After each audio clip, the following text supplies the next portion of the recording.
Good morning everyone. तो आज हम देखेंगे इंडिया जापान। तो जापान के बारे में कल से हमने आपको इंट्रोडक्शन बता दिया था। और भारत और जापान बड़ा ही आसान सा मामला है।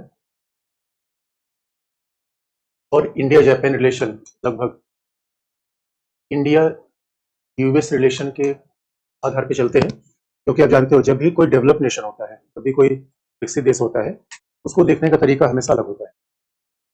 तो जापान विकसित देश है, हाँ, बस इतनी बात है। यूएस की तरफ जापान वर्ल्ड ऑर्डर बनाने वाला नहीं है। जापान पावरफुल देश है, मेजर पावर है, लेकिन सुपर पावर नहीं। अब देखोगे हमारे जापान के बीच इंटरेस्ट जिस तरीके से बढ़ रहा है, वो हमेशा से ही संबंध, यानी भारत जापान के बीच में पहली बात जो है वो सभ्यतागत संबंध है, सिविलाइजेशनल रिलेशन है।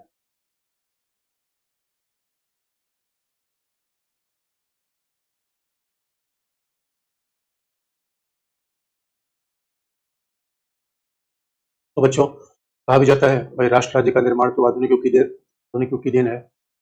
और बौद्ध धर्म का इतिहास देखो 5,000 साल पुराना है। तो भारत और जापान के संबंध, यानी अगर जापान में बौद्ध धर्म 8वीं शताब्दी में गया, तो भी आप मान लो कि भारत और जापान के बीच का संबंध लगभग 2,000 साल पुराना है। तो कहा जाता है राष्ट्र राज्य का निर्माण तो आधुनिक युग की देन है। जब सभ्यता का संबंध होता है, इसका मतलब है बौद्ध धर्म का। It is the relation of Buddhism. तो बच्चों देखो कितनी बड़ी बात है कि शब्द हम कितनी बड़ी बात कह देते हैं। सरकार के बीच संबंध, कई बार ऐसा होता है सरकार के बीच संबंध होते हैं। जैसे देखेंगे इंडो यूएस में भी आजकल, अब हम ये नहीं कर सकते सिविलाइजेशन पार्टनरशिप है, लेकिन 40 लाख भारतीय अमेरिका में है, बहुत पावरफुल है। तो पीपल टू पीपल कॉन्टेक्ट हो गया। अगर ऐसे संबंध हो जाते हैं तो स्वाभाविक रूप में हमारे संबंध बड़े मजबूत होते हैं। तो ऐसे जापान के साथ मामला है, पहली बार सभ्यतागत। लेकिन केवल मामला सभ्यतागत ही नहीं है, बल्कि हमारे साझे मूल्य भी हैं। We are having common values.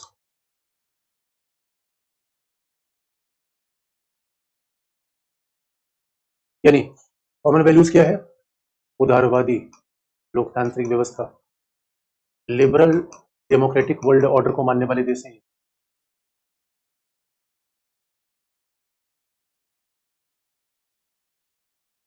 यानी उदारवादी, अब एक ही शब्द हमने प्रयोग कर दिया, उदारवादी लोकतांत्रिक, का मतलब है ऐसा मूल्य जहां पे आजादी होगी, अधिकार होगा, तो उसमें बड़ी बात है। यानी कई बार हमें चाइना को देखने पर ऐसा लगता है कि विकास का रास्ता तानाशाही से ही हो जाता है। चाइना को देखने पर ऐसा लगता है कि चाइना तानाशाही है, चाइना सर्वाधिकारवादी है, तो विकास का रास्ता तानाशाही से जाता है, ऐसे जरूरी नहीं बच्चों। इतनी बड़ी बात है कि विकास का रास्ता एक उदारवादी लोकतांत्रिक व्यवस्था से भी जाता है। जरा देखो 21st सेंचुरी में जिस तरीके से तानाशाही राज्य बढ़ रहे हैं, तो कैसी दुनिया में खतरे पैदा कर रहे हैं। बच्चों आप जानते हो फॉरेन पॉलिसी पे शासन का प्रभाव होता है, लोगों का प्रभाव होता है, कल्चर का प्रभाव होता है, इकोनॉमी का, टेक्नोलॉजी का, ज्योग्राफी का। भाई ये तो फॉरेन पॉलिसी के राज्य का व्यवहार है।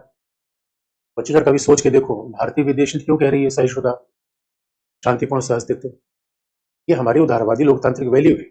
और इसका आज की डेट में 21st सेंचुरी में बड़ा इंपॉर्टेंस है, क्योंकि अब देखो उत्तर कोरिया का व्यवहार कैसा आक्रामक है, तानाशाही है। अब ये बात सोचो, जापान ने क्या कहा, कभी किसी देश को परमाणु बम से मार देगा वो। चाइना का व्यवहार देखो आक्रामक होता है पड़ोसियों के प्रति। चाइना कह रहा है सेंकाकू हमारा है, जापान का आइलैंड है। चाइना कह रहा है कि भारत का अरुणाचल हमारा है। तो इसकी बहुत बड़ी बात है बच्चों की शासन की प्रणाली। पुतिन रसिया में, इसलिए बच्चों आप देखोगे कि, और यहाँ तो लोग क्रिटिसाइज करते हैं अमेरिका को। अरे सवाल यह है कि बच्चों अमेरिका ने कहा किसी जमीन कब्जा कर लिया। अमेरिका के पड़ोसियों को देखे, अभी बात अलग है कि हर तरीके से हम देखें, चाइना अपने पड़ोसी में छोटे छोटे पड़ोसियों की जमीन पे दावा कर रहा है। अमेरिका ने कौन सी क्यूबा की जमीन कब्जा कर ली? अमेरिका के बल में क्यूबा है, तो अमेरिका के बल में छोटा मैक्सिको है ना, तो मैक्सिको की जमीन पर, न क्यूबा की जमीन पर अमेरिका कब्जा करने की बात कर रहा है। तो बच्चों लोकतांत्रिक देश में बड़ा साहस होता है, आदमी वहां बिडेन और ट्रंप का भी आम जनता विरोध कर सकती है। इससे जो डेमोक्रेटिक देश की फॉरेन पॉलिसी होती है, उसे पता है कि अगर हमने गलत काम किया, चुनाव में हार जाएंगे। और दुनिया का इतिहास इस बात गवाह है कि ब्रिटेन के प्रधानमंत्री चर्चिल ने ब्रिटेन को सेकेंड वर्ल्ड वार जितवा दिया था, लेकिन वो चुनाव में हार गए थे। इसे कहा भी जाता है डेमोक्रेसी ऑलवेज और ऑटोमेटिकली प्रमोट्स पीस। तो दुनिया में शांति का रास्ता लोकतंत्र से आता है, क्योंकि लोकतंत्र में खास बात क्या है, अब जानते हो हमारे चुनाव हो रहा है। अब चुनाव हो रहा है, देख रहे हो इतनी सारी पार्टीज हैं। और आप बहुत अच्छी बात अगर देखो, कई बार हम नकारात्मक बातें ही देखते हैं, यानी डेमोक्रेसी का ऐसा गेम है जहां तमाम पार्टीज आपस में लड़ रही है, लेकिन वही सब बाद में संसद में मिलकर बैठेंगे। अभी तो ऐसा लग रहा है जैसे कि एक दूसरे पे तीर कमान चल रहा है। नहीं, डायलॉग है, डिलिबरेशन है, डिप्लोमेसी है। अगर बच्चों बीजेपी और कांग्रेस का झगड़ा शांतिपूर्ण तरीके से हल हो सकता है, इंडिया चाइना क्यों नहीं? ये डेमोक्रेटिक कल्चर है। तो डेमोक्रेटिक कल्चर हमेशा रिलेशन को अच्छा बनाती है। यही तो साझे वैल्यूज हैं। ये साझे वैल्यूज हैं कि बच्चों भारत और जापान मिलकर, ये बहुत बड़ी बात है। अगर एशिया में आप देखो, एशिया में बच्चों लोकतंत्र, भाई लोकतंत्र की कहानी तो यूरोप की है। एशिया में आप देख लो, बहुत कम ऐसे देश है जिन लोगों ने सक्सेसफुली डेमोक्रेसी चला रखा है। तो अब कहने को तो पश्चिम एशिया में लोकतंत्र ही नहीं है, साउथ ईस्ट एशिया में लोकतंत्र वैसा नहीं है जैसा हमारे यहाँ है। अब देखो ईरान में चुनाव हो जाता है, आज़ादी है ही नहीं है। जहाँ कपड़े पहनने की भी आज़ादी ना हो किसी डेमोक्रेसी। साउथ ईस्ट एशिया में आप जाओगे, सिंगापुर, सिंगापुर में कभी भी विपक्षी दल को आगे आने दिया ही नहीं गया। इंडोनेशिया, मलेशिया, तो वहां पे आज़ादी बड़ी सीमित है, चुनाव तो हो जाता है और विपक्षी दलों के लिए बड़ी प्रताड़ना भी वहां पे है। और थाईलैंड में राजा महाराजा का शासन। इस मामले में बहुत बड़ी बात है। एशिया में तो ऐसे देश हैं जो कम से कम साझे लोकतांत्रिक मूल्यों की रक्षा करते हैं, जिससे दुनिया में शांतिपूर्ण सहअस्तित्व का वातावरण पैदा किया जा सके। क्योंकि डेमोक्रेसी है क्या? पीसफुल सेटलमेंट ऑफ डिस्प्यूट, विवादों का शांतिपूर्ण समाधान करो। इसका मतलब है अगर ये साझे मूल्य रहेंगे बच्चों, तो स्वाभाविक रूप में हम दुनिया को शांतिपूर्ण सहअस्तित्व, पीसफुल कोएग्जिस्टेंस का रास्ता दिखा सकते हैं। इसलिए अब ये लिखने का तरीका याद रखना बच्चों। अगर आपने समझ लिया अच्छे से, कभी लिखने में आपको प्रॉब्लम नहीं आएगी। तो मतलब जब यूरोपीय देश आएंगे, अमेरिका आएगा, जापान आएगा, ये मामला जरूर आएगा। लेकिन रसिया के लिए, चाइना के लिए ये बात तो हम नहीं लिखेंगे। लैटिन अमेरिका में कभी लोकतंत्र है, कभी नहीं, अफ्रीका में। तो इस लोकतंत्र होना और लोकतंत्र का स्टेबल हो जाना है बहुत बड़ी बात है। साझे मूल्य हमारे हैं और आप याद रखो, we are having common interest, साझे हित भी हैं।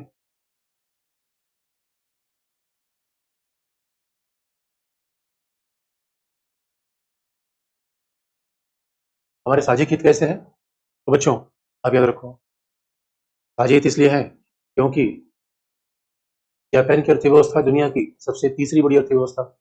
जापान क्या है? Third largest economy of the world. और इंडिया क्या है? इंडिया की पांचवी बड़ी अर्थव्यवस्था। पांचवी बड़ी अर्थव्यवस्था। तो बच्चों, एक तरफ पांचवी बड़ी अर्थव्यवस्था, दूसरी तरफ तीसरी बड़ी अर्थव्यवस्था। अपने आप में जब इनके भी तो संभावना बहुत सारी है। इधर सच मानो, अभी भारत और जापान के बीच व्यापार इतना होना चाहिए उतना है नहीं बच्चों। इसलिए देखो, जब मोदी जी पहली बार 2014 में चुनाव जीतकर जापान की यात्रा पर गए, अब देखो जापान में वर्क कल्चर बहुत तगड़ा है।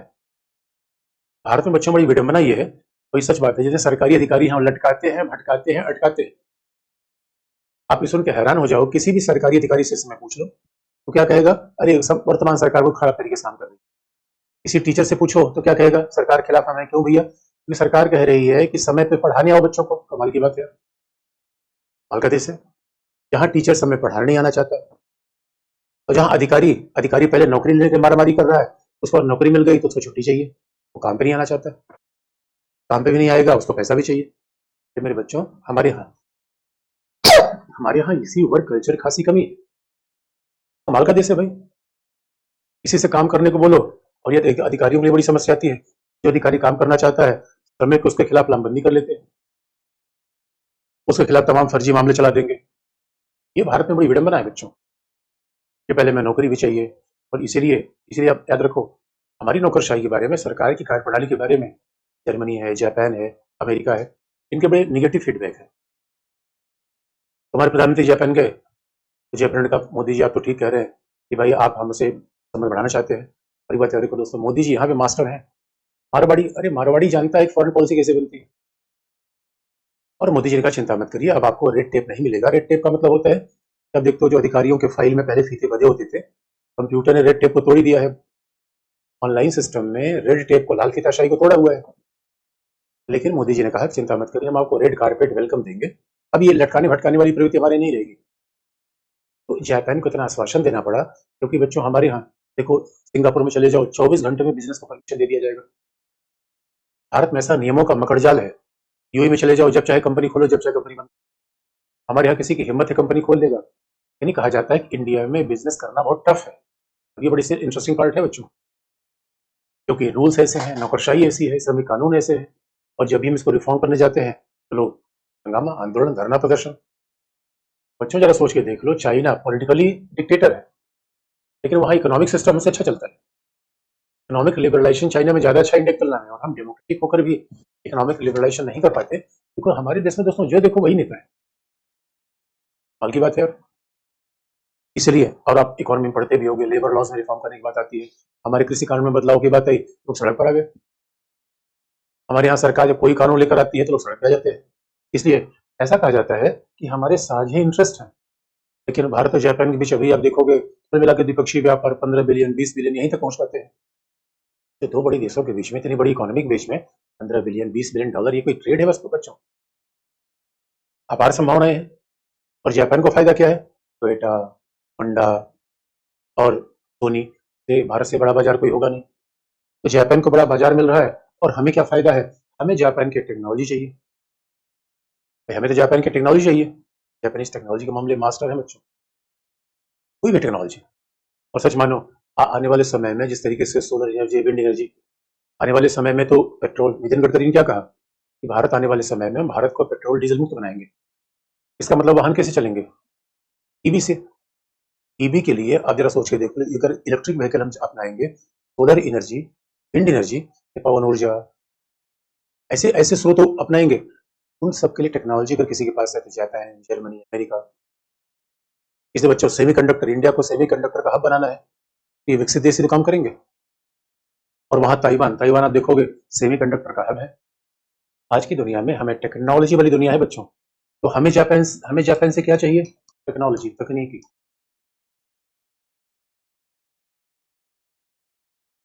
दूसरी बात, जापान को क्या चाहिए? मार्केट, भारत का बड़ा बाजार।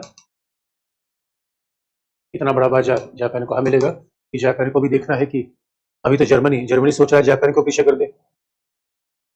जर्मनी ताबड़तोड़ तरीके से आगे बढ़ा जा रहा है, तो दुनिया में कंपटीशन है। एक समय एशिया के सबसे बड़ी अर्थव्यवस्था जापान थी, आज चाइना से पीछे छोड़ दिया। अब जर्मनी सोच रहा है वही पीछे छोड़ दे। इंडिया कह रहा है हम भी आगे बढ़ जाएंगे। लेकिन उससे भी बड़ी बात है बच्चों, आप देखते हो सबसे बड़ी बात जापान का जो भारत के मामले में सहयोग बनता है, वो आधारभूत संरचना के विकास में।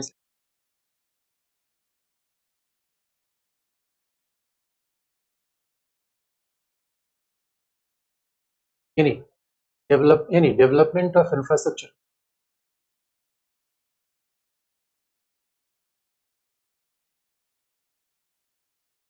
आधारभूत संरचना के विकास में सहयोग। और अब जरा सोच के देखोगे, अब बच्चों हम लिखने में क्या करते हैं? एग्जाम्पल कम लिखते हैं। अब मान लो कि जापान के साथ आधारभूत संरचना के विकास में कॉपरेशन आ जाए, फिर आप यही नहीं लिखोगे कि दिल्ली मेट्रो, यानी पूरे इंडिया में चले जाओ।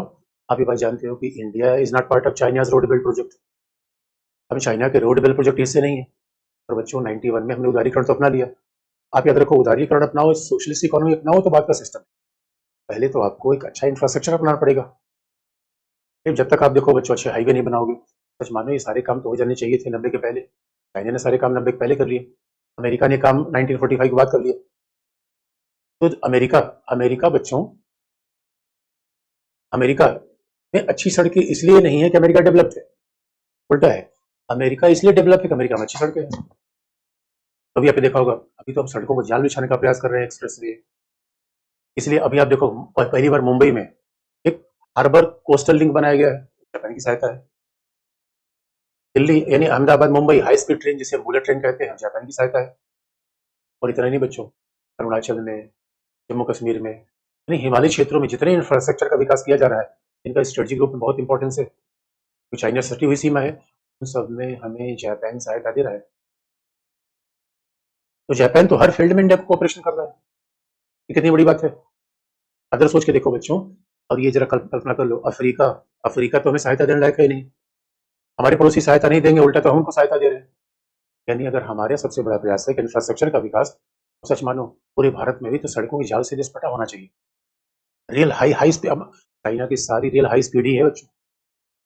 चाइना में कोई ट्रेन 350 किलोमीटर कम रफ्तार चलती ही नहीं, और हमारे यहाँ तो कोशिश कर रहे हैं पहली ट्रेन हमारी चले। तो इसे लॉन्ग टर्म डेवलपमेंट नहीं हो पाता। इसलिए कई बार लोकतंत्र में क्या होता है, सरकारें केवल चुनाव जीतने के लिए काम करती है। ये बड़ा दुर्भाग्य हो जाता है। सरकार केवल 5 साल का डेवलपमेंट प्लान लेके चलेगी, किसी को भैंस दे दिया, किसी को लैपटॉप दे दिया, किसी को साइकिल दे दिया, तो फिर लॉन्ग टर्म डेवलपमेंट बिल्कुल नहीं हो पाता। अरे कोई निवेशक तब आएगा जब आपका इंफ्रास्ट्रक्चर होगा। जरा सोच के देखो, अमेरिका, रसिया, जर्मनी, इंग्लैंड, किसी विकसित देश में कंपेयर करो, जापान का सबसे बड़ा इन्वेस्टमेंट है भारत के इंफ्रास्ट्रक्चर के डेवलपमेंट में। ये बहुत बड़ी बात है बच्चों। और आज की डेट में जापान चाहता है कि भारत आगे बढ़े, भारत की इकोनॉमी आगे बढ़े, क्योंकि जापान को फायदा है। इसलिए सबसे बड़ा मुद्दा क्या है बच्चों? इंफ्रास्ट्रक्चर का डेवलपमेंट। तो देखिए, हर देश की खास बात होती है। अमेरिका का आप देखो इतना बड़ा इन्वेस्टमेंट हमारे इंफ्रास्ट्रक्चर में नहीं है, और न यूरोप किसी और देश का है। चाइना का हम लेना भी नहीं चाहते, क्योंकि चाइना जम्मू कश्मीर और नॉर्थ ईस्ट में सड़क बना देगा, तो सड़क हमारी ही है, ये अलग लफड़ा है। इसलिए तो बच्चों जापान का बड़ा महत्व है। कहा भी जाता है भारत किसी भी क्षेत्र में चले जाओ, अगर सड़क बन रही है वहां पूछ लेना सड़क बनाने का फंड कहाँ से आ रहा है, तो नाम मिल जाएगा कि नाम मिलता है जापान। इसलिए भारत और जापान के बीच में बड़ी अच्छी पार्टनरशिप है, ऑपरेशन आगे बढ़ रहा है। और जापान जो सबसे बड़ी आर्थिक सहायता देता है, तो जापान एशियाई डेवलपमेंट बैंक का मास्टर नेता है। एशियाई डेवलपमेंट बैंक से सबसे बड़ा फंड मिल रहा है भारत को। तो दोस्तों, जब हम इंफ्रास्ट्रक्चर का डेवलपमेंट करेंगे तभी तो भारत का विकास हो पाएगा। तो हमेशा लिखने में आप बात ध्यान देना, हम आर्गुमेंट पहले लिखते हैं, एग्जाम्पल नहीं। अब यानी कि भारत जापान के इंफ्रास्ट्रक्चर की बात आई तो सारे आपने एग्जाम्पल बता दिए कि यहाँ सड़क बन रही है, यहाँ रेल बन रहा है। नहीं, वो ये बताना है कि इंपॉर्टेंस क्या है उसका, इसका इससे क्या होगा, ये ना होता तो क्या होता, और क्या और भी कोई ऐसी हमारी सहायता कर रहा है। तो ये खास बात है बच्चों। तो जापान हमारे लिए तो बहुत ही महत्वपूर्ण देश है। और इसलिए दोस्तों, कहा भी जाता है कि मोदी जी तो बड़े मास्टर हैं रिलेशन बनाने में। और जब जापान के प्रधानमंत्री सिंजोबे और इधर भारत के प्रधानमंत्री मोदी, अभी सिंजोबे के बीच में हत्या हो गई। और सिंजो अभी भी राष्ट्रवादी, मोदी भी राष्ट्रवादी। सिंजोबे की राशि भी कन्या वर्गो, मोदी भी वर्गो। और देखिए, देखो मारवाड़ी से सीखो बच्चों। मोदी ने क्या किया? सिंजोबो के लाके वाराणसी में प्रार्थना करवा दी, आरती दिखा दी। तो भाई कोई मजबूत देश का आदमी है, शक्तिशाली देश का आदमी आपके घर पे आएगा, तो कुछ कुछ दे ही के जाएगा। तो जापान के प्रधानमंत्री ने कहा कि बताओ आरती उरती कर ली, क्या बनवा दे? मोदी ने कहा यहाँ कन्वेंशन सेंटर कोई बना दो आप। जापान ने कहा बना देंगे। ये दोस्ती का फर्क होता है बच्चों। और मामला यही नहीं है, मामला केवल साझी हित में, आर्थिक हित ही नहीं बच्चों। यानी जब हम जापान, तो खासतौर पर जापान यूरोप का नाम कई बार लेते हैं, तो हमारे पास मामला आर्थिक हित हो जाता है। लेकिन इतना ही नहीं है, आज भारत और जापान के बीच में कुल मिला के सामरिक संबंधों का विकास हो रहा है। ये बहुत महत्वपूर्ण बात है, क्योंकि बच्चों जापान एक ऐसा देश है, जब आपको याद दिलाने, 1998 में जब हमने परमाणु परीक्षण किया था तो जापान ने अपना राजदूत वापस बुला लिया था। और बच्चों याद रखना, राजदूत वापस बुलाने का मतलब है किसी देश ने हमसे इकट्ठा कर लिया, नहीं तेरी गलियों में ना रखेंगे कदम आज के बाद, ये वाला हाल हो गया। यानी मतलब तलाक वाली कंडीशन। जापान ने हमारे यहाँ से राजदूत बुला लिया, क्योंकि जापान एक ऐसा देश है जिसे परमाणु बम का हमला हुआ है। 98 में भारत ने परमाणु परीक्षण किया, जापान बहुत नाराज हुआ। लेकिन हम जापान को बता रहे थे भाई देखो, हमारा काम शांतिपूर्ण उद्देश्यों के लिए है, तुम चिंता मत करो। हम हथियार तो बना ही नहीं रहे, जापान मान नहीं रहा था। यानी 98 में वो जापान जो हमारे ऊपर इतना बड़ा प्रतिबंध लगा रहा था, जिसने अपना राजदूत वापस बुला लिया, आज वही जापान हमारे साथ सामरिक संबंध बना रहा है बच्चों। यानी ऐसा 20 साल में क्या चेंज हो गया? ये सबसे बड़ा चेंज है राइज ऑफ चाइना। इसलिए दुनिया में राइज ऑफ चाइना ने पूरी दुनिया को बदल रखा है। इसलिए बच्चों, अगर हम जापान के साथ सामरिक संबंधों की बात करें तो बहुत खास बात है। अगर हम जापान के साथ आर्थिक संबंध तो ही है, इतना बड़ा मैं स्वाभाविक रूप इतनी बड़ी सहायता में जापान दे रहा है, तो जापान के साथ आर्थिक संबंध तो ही है। सबसे बड़ा मुद्दा क्या है? जापान हमें सामरिक संबंध भी जापान आगे बढ़ेगा। ये सबसे इंटरेस्टिंग पार्ट है, क्योंकि वैसे सामरिक संबंध से पहले ये कहानी ये भी आपको बता दें, यानी किसी चीज का महत्व कितना ज्यादा होता है ये देखने की बात है।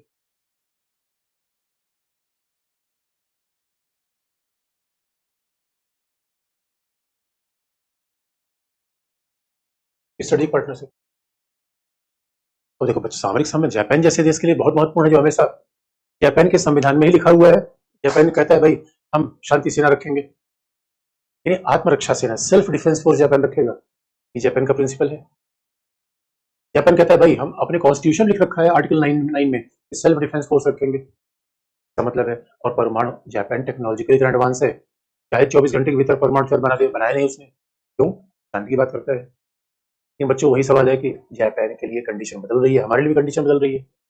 ये सामरिक संबंध बन क्यों रहा है, ये भी इंटरेस्टिंग पार्ट है। लेकिन जापान का नजरिया हमारे प्रति बदला कैसे, ये भी बड़ा इंटरेस्टिंग है। कि जब पहली बार हुआ, दिल्ली मेट्रो बन रही थी, भारत में पहली बार मेट्रो बनने का प्लान आया, ये हुआ भाई जापान के पास जाए या पैसा लाया जाए। तो बच्चों जापान के पास हम गए, जापान ने मना कर दिया, उन्होंने कहा ना भाई आप पे भरोसा नहीं है, आप लोग पैसा ले लोगे सही समय चला ही नहीं पाओगे, आप यहाँ लोग काम करते नहीं। जापान को हमें समझाया, रे गुरु यार देखो तुम चेले हो, अरे बौद्ध धर्म का मानने वाला देश है, दोस्तों चेला ही तो है हमारा। लेकिन चेला गुरु पर विश्वास करते तैयार नहीं था। ये सोच लो गुरु की क्रेडिट क्या थी बच्चों दुनिया में। भारत इतना विशाल देश है, इतनी युवा जनसंख्या, कमाल की क्षमता, फिर भी ऐसा मामला हमने बना रखा था। तो उसके बाद श्रीधरन को भेजा गया, जिन्होंने कोंकण रेल बनाई थी। श्रीधर ने कहा भाई देखो, हम तो विश्वास करो, 8 किलोमीटर के लिए तो कम से कम पैसा दे दो, 8 किलोमीटर मेट्रो के लिए पैसा दे दो, और तुम्हें लगता है कि समय से पूरा नहीं कर पाएंगे तो ठीक है, फिर पैसा मत देना। क्योंकि इंडिया में दोस्तों ये ओवर कल्चर है, कोई प्रोजेक्ट समय पर पूरा नहीं होता। कोई सरकार इस कल्चर को बदलने का प्रयास कर रही है। इसलिए अब देखो, पहली बार हमारे भारत में हो रहा है कि कोई हाईवे हो, वो 3 साल में बन जा रहा है, 5 साल में डेडलाइन दिया जा रहा है। उसमें भी लटकाने भटकाने वाले तमाम लोग हैं, उसमें भी समस्या पैदा करने वाले कम लोग नहीं है।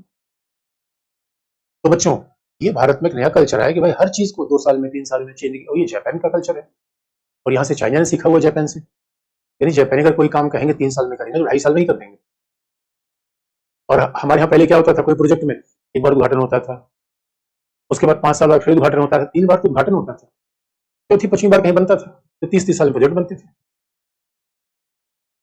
तो किसी तरीके से जापान ने कहा ठीक है भाई, श्रीधरन को भेजा गया। तो श्रीधर ने कहा भाई 8 किलोमीटर के लिए बस भरोसा तो करो। जैसे दिल्ली मेट्रो चली, मेट्रो में इतनी भीड़ आ गई कि मेट्रो चल नहीं पाई, और सही समय से पूरा हो गई। इसीलिए जापान ने कहा अब आओ पैसा ले जाओ।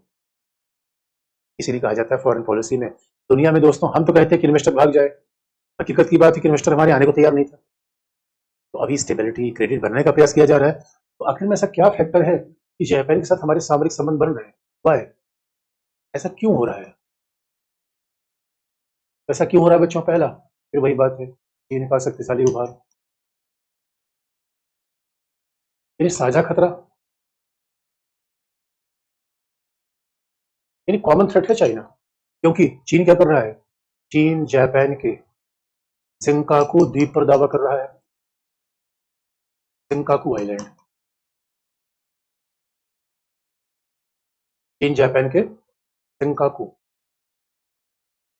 आइलैंड पर दावा कर रहा है, जबकि चीन क्या कर रहा है? चीन का भारत के साथ सीमा विवाद है।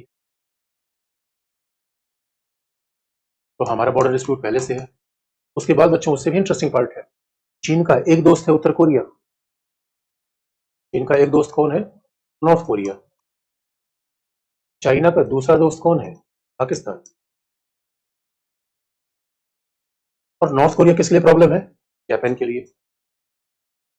पाकिस्तान किसके लिए प्रॉब्लम है? इंडिया के लिए। तो बच्चों, इस मामले में आप देखोगे आ जाता साझे खतरे हैं। इसीलिए अगर आज राइज ऑफ चाइना को नहीं रोका गया तो साउथ चाइना सी, आप याद रखो, जापान का सारा ट्रेड कहां से होके जाता है? जापान का सारा ट्रेड अगर आप देखोगे इंडियन ओशन से होके जाता है।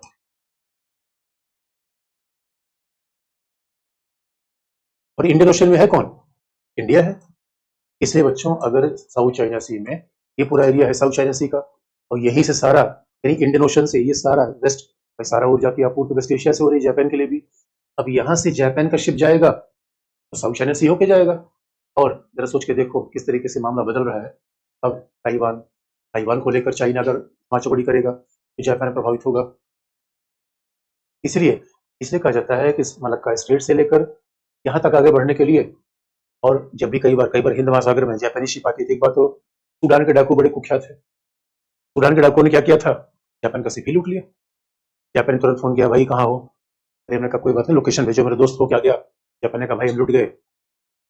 इंडिया ने कहा बस लोकेशन भेजो, बस तुरंत हम आए। उसके बाद इंडिया दंदना के पहुंचा और सूडानी पायलट्स को मारा, 2 था, और जापान के शिप को छोड़ा दिया। जापान ने कहा थैंक्स लॉर्ड दोस्त। और हमने कहा friend in need, friend in deed. यानी क्या है दोस्तों? आपातकाल परखिए चारी, धीरज धर्म मित्र और डैश डैश डैश। इनका आपातकाल में तो परीक्षण होता है कि साथ है या नहीं है। इसलिए ये बात कही जाती है कि किस तरीके से इंडिया और जापान के स्ट्रेटेजिक चल रहे हैं। साउथ चाइना सी में फ्रीडम ऑफ नेविगेशन रहे। इंडियन ओशन में चाइना का प्रभाव बढ़ेगा तो जापान के लिए भी समस्या आएगी। और जापान के सेंकाकू आइलैंड पे पहले से ही चाइना अपना क्लेम कर रहा है। ऐसे मामलों में देखोगे इनका साथ आना अपने आप में बड़ा जरूरी है। इस वजह से भारत और जापान साथ आ रहे हैं। और अब देखो 2012 के बाद जब से शिंजो अबे जापान में आए, जापान की फॉरेन पॉलिसी में राष्ट्रवाद दिखा। अब जब तक तरफ इंडिया भी महाशक्ति बनने का इरादा रखता है, जापान तो महाशक्ति पहले से है। इसलिए अब देखोगे भारत जापान के बीच में कहां कहां सामरिक ऑपरेशन बढ़ रहे हैं। आप बात ये सोच के हैरान हो जाओगे कि भारत जापान के बीच में फिर सामरिक सहयोग कहाँ कहाँ बढ़ रहा है।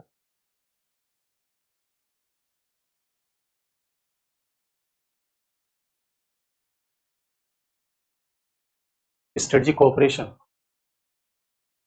बढ़ कैसे रहे हैं? तो पहला इंडियन ओशन में, यानी इंडियन ओशन, हिंद महासागर,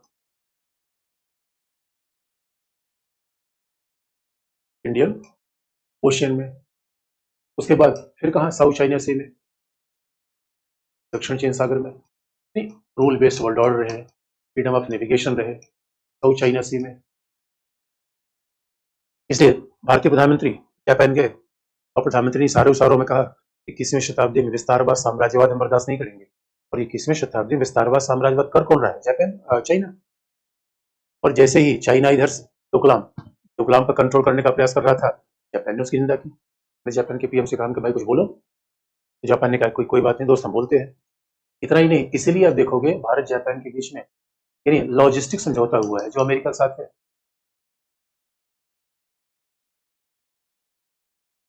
भारत जापान के बीच में लॉजिस्टिक समझौता है बच्चों, जो अमेरिका के साथ किया गया है वही जापान के साथ हमने किया है।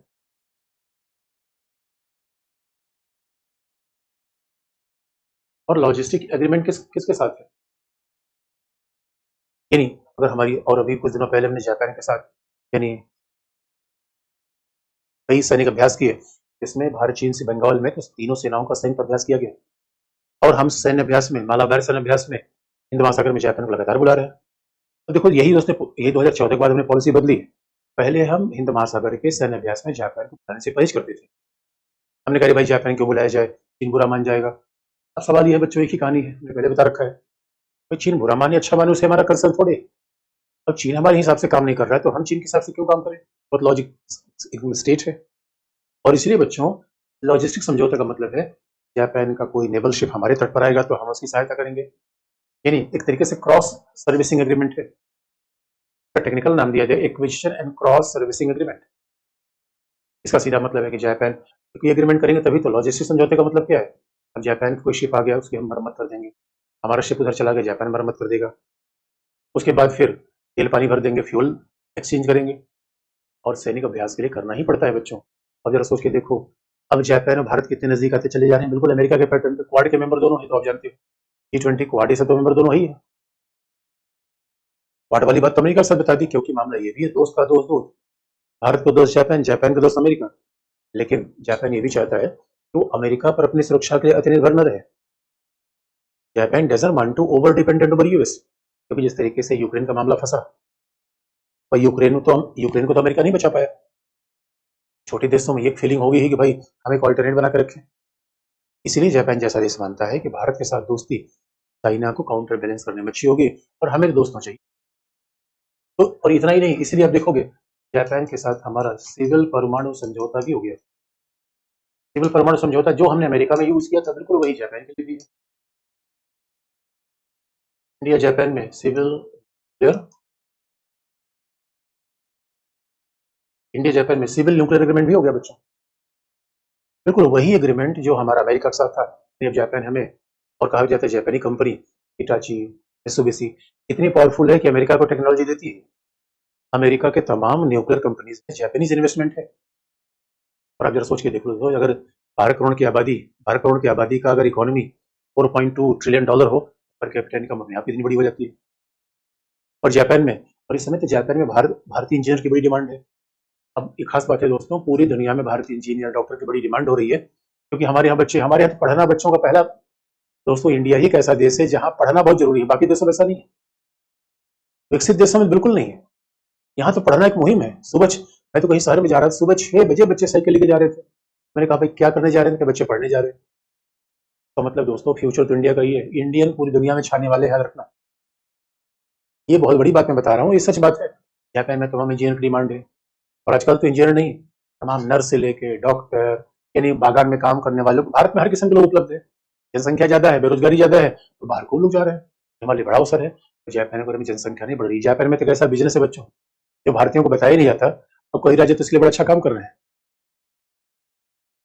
कई जापान में तो ये बिजनेस है कि वहां जाके लोगों से बातचीत करिए, क्योंकि भाई अब यही देखो, अमीर होने का अलग प्रॉब्लम है, इतना बड़ा लोगों ने घर बना रखा, अकेले हैं, ना बच्चा है ना पार्टनर है, तो वो कहते हैं भाई कोई आके हमसे 2 घंटे बात करे, उसका पैसा ले जाए। अगर यहाँ हम अपने गांव वालों को भेज देते तो सोचो कितना पैसा कमा के आए, और वो हमें मुफ्त में चौराहे पर बातचीत कर रहे हैं, उनको पता नहीं उनकी बातचीत करनी है, पैसे की कीमत हो सकती है, उनको पता ही नहीं। ऐसे लोगों को तो जापान भेजने की आवश्यकता है। अभी सरकार को बताना चाहिए भाई गपास्टा ही करना आपका इंटरेस्ट है, तो गपास्टा करने का पैसा भी कहीं मिलता है, इसका तो बकायदा ब्यूरो खोलना चाहिए हमें। तो अब सिविल परमाणु समझौता, इसका मतलब जापानी न्यूक्लियर कराएगा, जापान हमें सिविल परमाणु क्षेत्र में सहायता देगा, और वो जापान जिसने खुद एनपीटी सीटीपीटी साइन कर रखा है, हमने कहीं पे साइन नहीं किया है।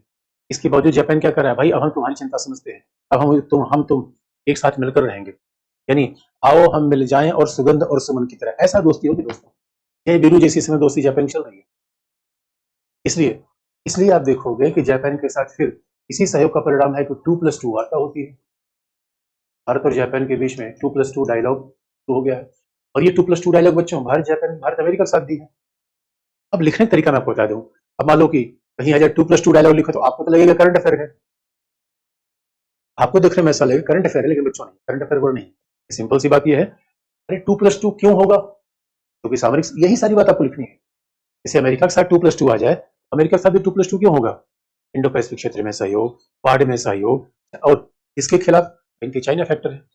क्यों, अब सैन्य क्षेत्र में सुरक्षा, हथियार क्षेत्र में सुरक्षा, और सबसे बड़ी बात है बच्चों, 2+2 वार्ता है तो भी आपको ये लिखना है, इसमें कोई पॉइंट आए तो भी ये लिखना है, वाईआर में चीजें ओवरलैप करती हैं।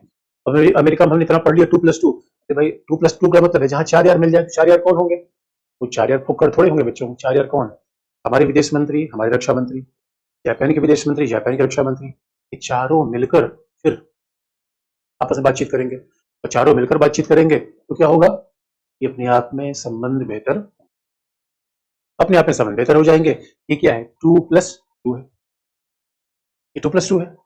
तो एक ही चीज बार बार पूछता है, सबसे बड़ी बात है दोस्तों, भविष्य में आप देखना, भविष्य में क्या हो रहा है, भविष्य में अभी जापान ने क्या किया है, एक्चुअली जापान में हमने कहा कि राष्ट्रवाद आगे बढ़ रहा है, जापान अपनी सुरक्षा की बात को आगे बढ़ा रहा है, ये तो अभी भी जापान ने कहा है वो परमाणु बम नहीं लेगा,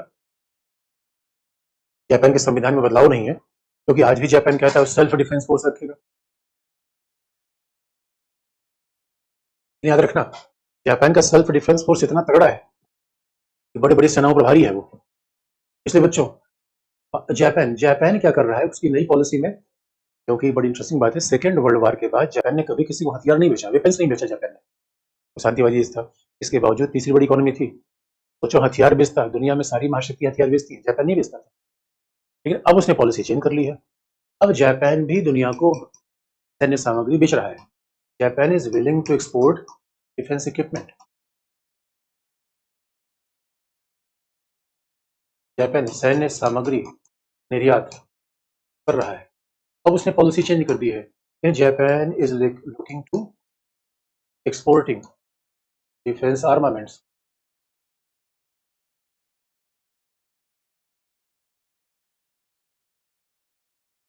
अब स्वाभाविक रूप से जैसे U2 एम्फीबियस एयरक्राफ्ट है, एम्फीबियस का मतलब समुद्र से उड़ेगा, समुद्र में लैंड कर जाएगा, समुद्र से उड़ेगा जमीन पर लैंड कर जाएगा। अब जापान टेक्नोलॉजी के मामले में मास्टर है ही, तो मान लो कई बार समुद्र में कई डिजास्टर होता है, समुद्र में कोई दुर्घटना हो गई, वहां पे यानी जो डिजास्टर मैनेजमेंट होता है उसके लिए हम सहयोग कर सकते हैं। अगर U2 जैसा जहाज हमको मिल जाए तो एयरक्राफ्ट कैरियर की आवश्यकता नहीं है। आप जानते हो गोल्डस्कोप की आवश्यकता क्यों होती है, आईएनएस विक्रमादित्य, आईएनएस विराट, क्योंकि ये क्या करता है, इस पे तमाम फाइटर जेट तैनात किए जाते हैं। हमारे पास U2 जैसा मिल जाए फिर तो जरूरत ही नहीं किसी की। ये सवाल है भी, अभी ट्रांसफर जापान नहीं किया है, पैसे वाला मामला है, तो सब हम भी सोच रहे हैं कि हम सेल्फ रिलायंट हो जाए, तो ये सोच रहे हैं कि जापान के साथ हम सेल्फ और टेक्नोलॉजी लेके सेल्फ रिलायंट हो जाए। दोस्तों देखो, दोस्ती एक बात होती है, मैं दुकान पे गया, दुकान पे लिखा था बिजनेस से दोस्ती नहीं, इसका मतलब है भैया उधार नहीं मिलेगा, भले दोस्त हो गए उधार थोड़ी मिलेगा, तो बच्चों इमोशनल होने की आवश्यकता नहीं है। अब जापान हमारी दोस्ती है, ये नहीं कि चेले ले जाओ, तुम तुम्हारे गुरु हो और ले जाओ हथियार और डिफेंस ले जाओ, कोई पैसा देना नहीं बच्चों, तो देना पड़ेगा। इसलिए इसके साथ दोस्तों ये कहते भविष्य में भारत जापान संबंध आगे बढ़ेगा ही बढ़ेगा, लेकिन आप ये बात जान लेना कि न तो जापान और न तो इंडिया ये चाइना से लड़ना हम थोड़ी चाहते हैं। तो दोस्तों पॉलिटिक्स शतरंज के खेल की तरह होती है, जहाँ चक्रव्यूह बनता है, यहाँ पे वॉर नहीं होता। हाँ, वॉर तो लास्ट ऑप्शन ही है, फिर अस्तित्व पे खतरा आ जाए, संप्रभुता खतरे में आ जाए, ऐसा थोड़ी है कि हमने सेना रख रखी है वो, और सेना रख रखी है केवल डांस पार्टी करने के लिए, लड़ने के लिए तो रखी है बच्चों।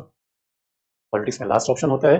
भारत और जापान का संबंध आगे बढ़ेगा और इसलिए भारत क्या कर रहा है, रिफॉर्म कर रहा है शासन में, प्रशासन में, नीतियों में, जिससे जापान के निवेश को ज्यादा सरल बनाया जा सके। क्योंकि बच्चों अभी देखो, अभी हम Ahmedabad Mumbai high speed train जितने समय सीमा में हमने सोचा था बनाने का, वो डिले हो गया। और डिले क्यों हुआ आप जानते हो?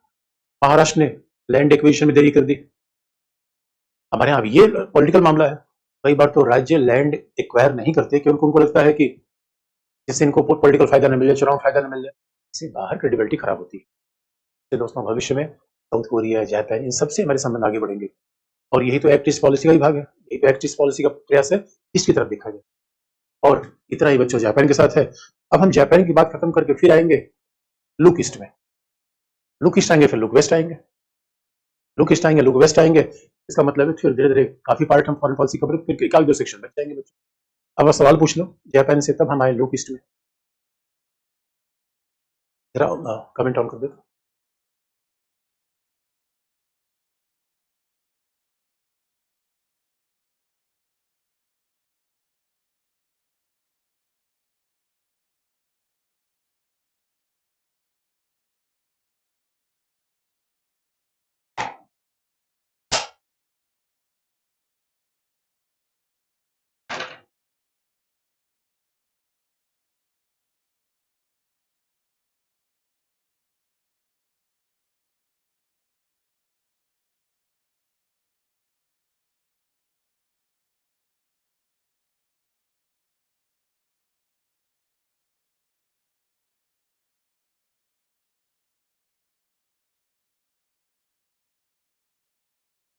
मेरे ऊपर लगाओ ना टीवी में।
किसी बच्चे ने पूछा कि civil nuclear agreement, what is civil nuclear agreement?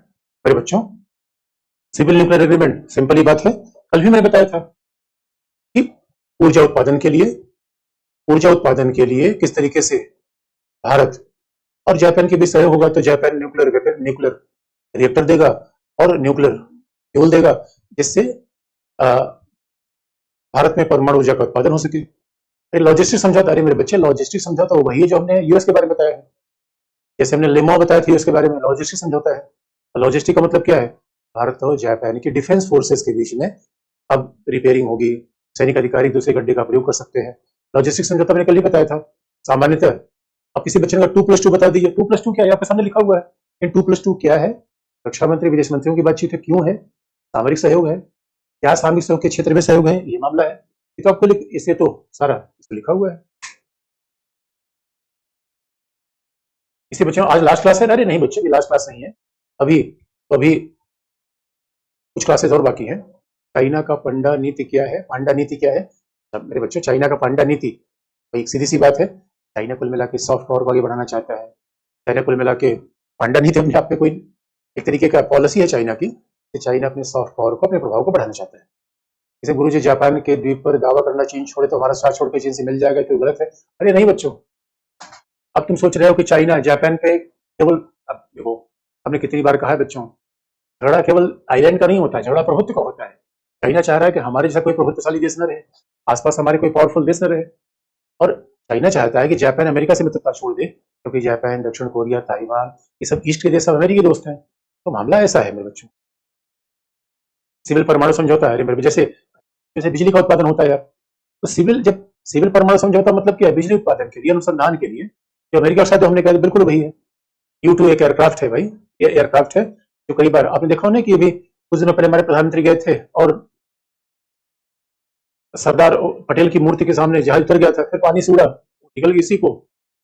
इसी को एम्फीबियस या उभयचर एयरक्राफ्ट कहा जाता है। क्या लिखा था आपने, क्या लिखा था आपने अभी? सामरिक संबंध क्या है सर? अरे निशा बच्चे बच्चे, सामरिक संबंध मैंने बता रखा है, जो सुरक्षा के लिए संबंध होता है, पहली क्लास में जाओ, ये सब मैंने बता रखा है, पॉइंट में लिखवा रखा है। लगता है बच्चे पीछे वाली बात भूलते जा रहे हैं। भारत जापान मिलकर चीन पर हमला नहीं कर सकता है। हमला करने वाली बात नहीं होती, बच्चों वाली बात मत कहो कि हमला कर देंगे। अरे क्यों हमला कर देंगे भाई? अरे अपने हित को आगे बढ़ाना है, लड़ना है। तो बच्चों फॉरेन पॉलिसी में क्या है? साम दाम भेद और दंड, दंड आखिरी मौका है। और न चाइना लड़ना चाहेगा ना हम लड़ना चाहेंगे। सब चाहते हैं चीन का प्रभाव, चीन धमकी देना बंद करे, तो किसी बच्चे आगे पढ़ाइए। हम लॉजिस्टिक समझौता कब हुआ? अरे लॉजिस्टिक समझौता अभी 2017-18 का समझौता है सर। अ, हम अपनी इकोनॉमी पर आधारित हो सकते हैं सिर्फ, तो दुनिया में कभी भी कोई, यार ऐसा दुनिया में कैसे होगा? अब तुम सोच लो कि तुम ही अपने सब्जी खरीदने कहीं और जाते हो सकता है किसी के पास गेहूं हो तो कोई दाल खरीदने जाता है। तो बच्चों, आत्मनिर्भर होने का मतलब ये नहीं होता कि हम दूसरे से लेना न लेकिन सप्लाई चेन ऐसा ना हो जाए कि चाइना चाइना अगर हमारे यहाँ कुछ फल पुर्जाने भेजे तो कुछ बना ही नहीं पाए। जैसे कोविड में क्या हुआ था? ऐसा पता चला कि पूरी दुनिया चाइना के ऊपर निर्भर है। निर्भरता नहीं होनी चाहिए बच्चों, अन्यथा पूरी दुनिया में कोई ऐसा देश नहीं है जो किसी पर लेन देन न करे। फिर क्या कहे, भारत और जापान के हितों से टकराहट, क्या कहे भारत जापान के हितों, क्या लिखा है बीरू? ओ मैं बीरू, क्या लिख रहा है? हम जापान हो क्या निर्यात करते हैं? जापान क्या निर्यात करेंगे बच्चों? सॉफ्टवेयर, थोड़ी दवाइयाँ, एग्रीकल्चर प्रोडक्ट।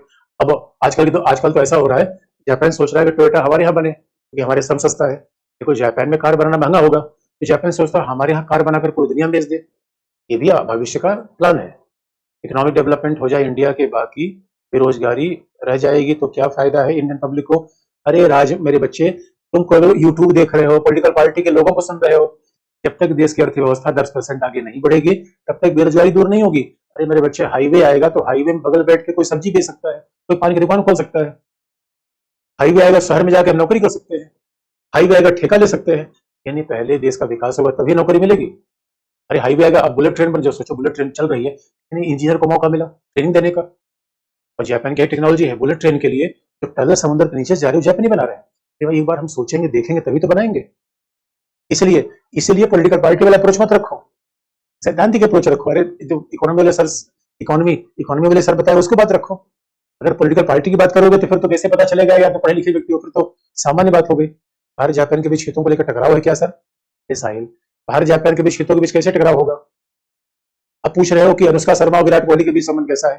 अरे टकराव क्या होगा यार? कहीं चाय बनाने को लेकर झगड़ा उगड़ा हो सकता है, बाकी कोई टकराव नहीं है। भारत अमेरिका से आगे नहीं निकल सकता क्या सर? अरे मेरे बच्चों, हम तो किसी से आगे निकल सकते हैं जिसके पास इतनी जनसंख्या हो, जिसके पास युवा संसाधन हो, जिसके जहां पढ़ने लिखने वाले बच्चे इतने ज्यादा हो। हम तो देख के दंग रह जाते हैं कि मुखर्जी नगर में पार्क में बच्चे बैठ के पढ़ते हैं। ये कहीं दुनिया में होता है बच्चों? इसलिए भारत तो किसी को पीछे छोड़ सकता है, समय की बात है। भारत जापान की क्या लिखा बच्चों? इकोनॉमिक्स क्लास कब चलेगी? अरे तुम, चल जाएगी, सब क्लास होगी। और अच्छा बता दिया जाएगा मेरे बच्चों, सिविल परमाणु समझौता कब हुआ? सिविल परमाणु समझौता यार 17-18 में हुआ। U2 बता दीजिए। U2 का मतलब है बच्चों एक जहाज का नाम है जो पानी से उड़ता है और जमीन पे चला जाता है, जमीन से उड़ता है पानी लैंड कर जाता है। जापान से चुनौती क्या है? जापान से क्या चुनौती होगी बच्चों? जापान से चुनौती वगैरह कुछ नहीं है, कॉपरेशन बहुत ज्यादा है। अपने यहाँ ह्यूमन रिसोर्स है सर, किसी, अरे मेरे बच्चों ह्यूमन रिसोर्स ही तो है। दुनिया के सब ज्यादा इंजीनियर, डॉक्टर, नर्स, कारपेंटर सब तो इंडिया से है, करे ह्यूमन रिसोर्स नहीं है।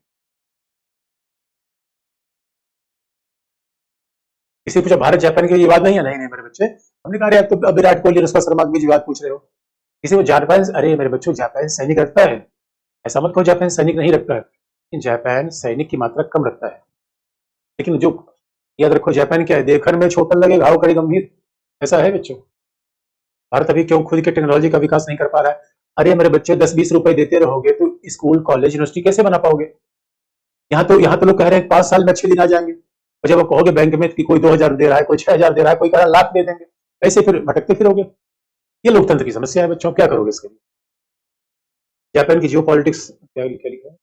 क्या ऐसा चीन चीन हमारा LOK लूट है क्या? नहीं कहाँ के लिखा है मेरे बच्चे? परमिंदर, छोटा पैक बड़ा धमाका, हाँ एकदम सही बात है। जापान छोटा पैक बड़ा धमाका है मेरे बच्चों। दूसरे देशों में रोजगार उपलब्ध है, हमारे यहाँ बेरोजगार उपलब्ध है। अरे मेरे बच्चे, कहीं बेरोजगारी नहीं है, अच्छे से मेहनत करो, अपने दम होगा तो दुनिया पता नहीं कितनी नौकरियां आएगी। इससे ऐसा नहीं है, इंडिया में सब कुछ है मेरे बच्चों, बस मेहनत करने की आवश्यकता है। और जो जवान आदमी को नकारात्मक नहीं होना चाहिए, जवान आदमी को यार पूरी दुनिया पड़ी है देने के लिए, बेरोजगारी बेरोजगारी पता नहीं कहाँ तक ले रहा हो। अच्छा, कई बच्चे कहते हैं भारत में डॉक्टर इंजीनियर बाहर चले जाते हैं। अरे बाहर क्यों चले जाते हैं मैं बताऊंगा अभी।